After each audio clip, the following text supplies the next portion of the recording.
Hi there! It is so nice that you have found your way here. Warmly welcome. My name is Kia, and I would love to tell you a story. This story is not quite like any other story. It is very special, just like you are very special. And that's why I think this story will suit you perfectly. This story is about a dragon. Not just any ordinary dragon, but a very special dragon. After all, we need a special dragon because you too are special. This dragon is a very kind dragon. Oh, but now I'm running ahead of myself. Before we begin, make sure to lie down comfortably. Cuddle up nicely under your blankets and make it as cozy as only you can. And the only thing you have to do now is to lie there and get nice and cozy. And at the same time, listen to my voice as I tell you the story. Take a deep breath and feel free to close your eyes if you want. Relax your body. Breathe with slow and deep breaths. In and out. Notice how your body is getting warmer and how you are slowly sinking down into the bed.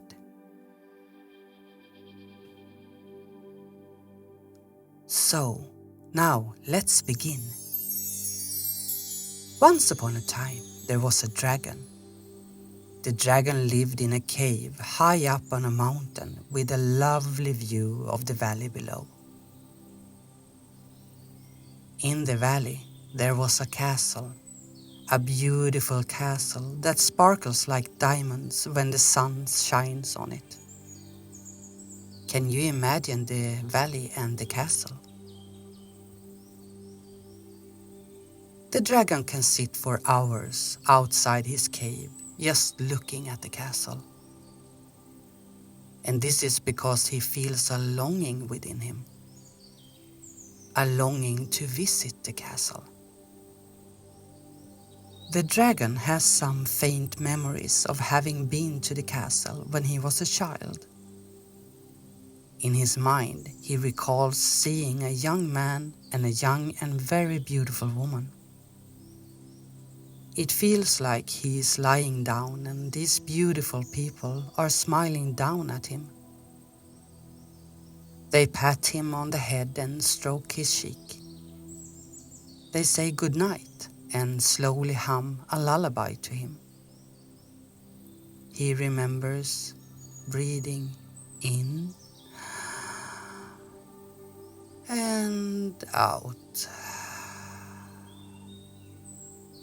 and how his eyelids got heavier and heavier, and how he slowly fell into a safe and comfortable sleep while listening to the soft humming. This is the only memory he has beside his dragon memories. He often feels alone, and sometimes big tears run down his cheeks. A long time ago, there used to be another dragon, but suddenly one day this dragon just disappeared, and our dragon has been alone ever since. Every time he has tried to go down to the castle, the people get scared of him, and as he's a friendly dragon, he doesn't want to hurt anyone. So now he tends to stay away from the castle. But sometimes the longing becomes so strong that he ends up sneaking down to the castle when it's dark.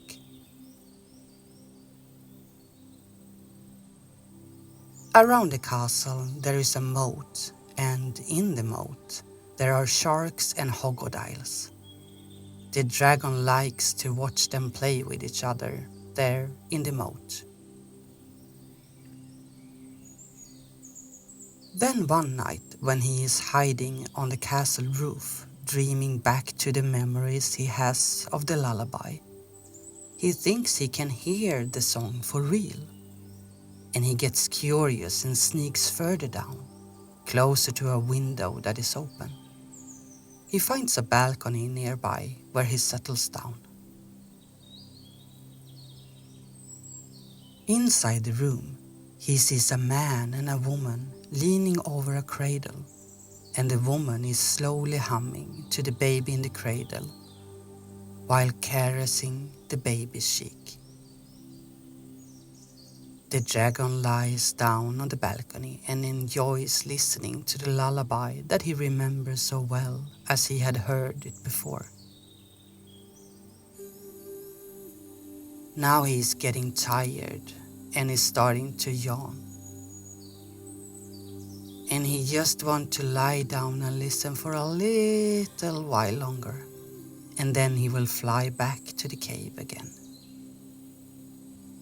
His eyelids are getting heavier and heavier. He yawns again. His breathing gets slower and slower. He slowly breathes in and he breathes out. Soon I will fly home to my cave, he thinks. Then he falls asleep, deeply and safely.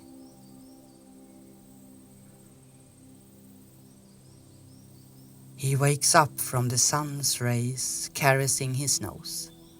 It tickles him so much that it makes him sneeze. When he opens his eyes, he sees a little girl standing and looking at him with big eyes. The girl is actually a princess, and the dragon expects her to start screaming, but she doesn't. Instead, she starts speaking to him. "Don't be afraid. I don't want to hurt you. Your eyes remind me of my big brother's eyes. You look kind," the princess says. "My big brother disappeared when I was little, and he had the exact same mark on his hand as you have on your paw, the mark that is shaped like a heart." The dragon looks down at his paw in surprise, and suddenly a new memory comes back to him. He remembers leaning over a cradle and looking down at a little girl while the man and the woman were standing beside him. And the woman said, "Look, isn't your little sister beautiful?" The princess approaches the dragon and slowly puts her hand on his nose. "I see the goodness in you, and somehow I believe that you are my big brother, the prince who disappeared several years ago." This confuses the dragon, and he doesn't quite know what to do next. The princess comes even closer and gently kisses him on the nose. Suddenly he feels how he changes. He feels himself standing upright on two legs, and he can't no longer see his long nose. He has turned into the prince he used to be, thanks to the princess' kiss. The princess gives him a big smile and says, "I knew it. I could feel it in me. I have been waiting for you to come home." The dragon, or the prince, looks around confused, and then the memories slowly start to come back. He remembers how he many years ago was kidnapped by a dragon and how he himself then turned into a dragon. The other dragon taught him what he needed to know, and then he flew away to die. Dragons do that. They pick up a child when it's time for them to die, a child who will replace them as a dragon.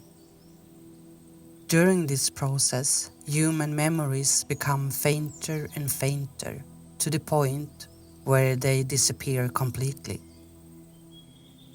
The only thing that can turn the dragon back to being a human is a kiss from someone who loves them.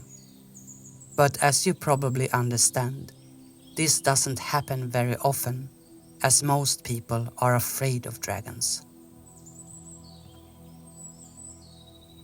"Come," says the princess. "You got a new little sister, and Mom and Dad will definitely want to meet you." The prince joins his sister, and now he remembers that her name is Lily and that his own name is Liam. And Lily now informs him that his new little sister is called Lea. That evening at the castle, there is a big party where everyone from the village is invited to celebrate the prince's return. And later in the evening, when it's time for bed, they all crawl into the king and queen's bed together. The king hugs all of the children, and the queen slowly sings the lullaby that Liam remembers so well. He feels how his body becomes heavier and heavier with each breath he takes. He breathes in and out, yawning heavily as he does. His eyelids get heavier and heavier. And finally, he can't stop his eyes from closing. He slowly falls into a deep sleep, just like you might be doing right now. He has a big smile on his face and lets out a big sigh of contentment and of happiness from lying there in his father's arms, with his siblings around him, along with their mother, who is slowly singing a lullaby to them. She hums it beautifully to them until they are all sound asleep. A sleep that is deep. A sleep that makes them feel safe and secure. Good night, little prince and princess. Sweet dreams.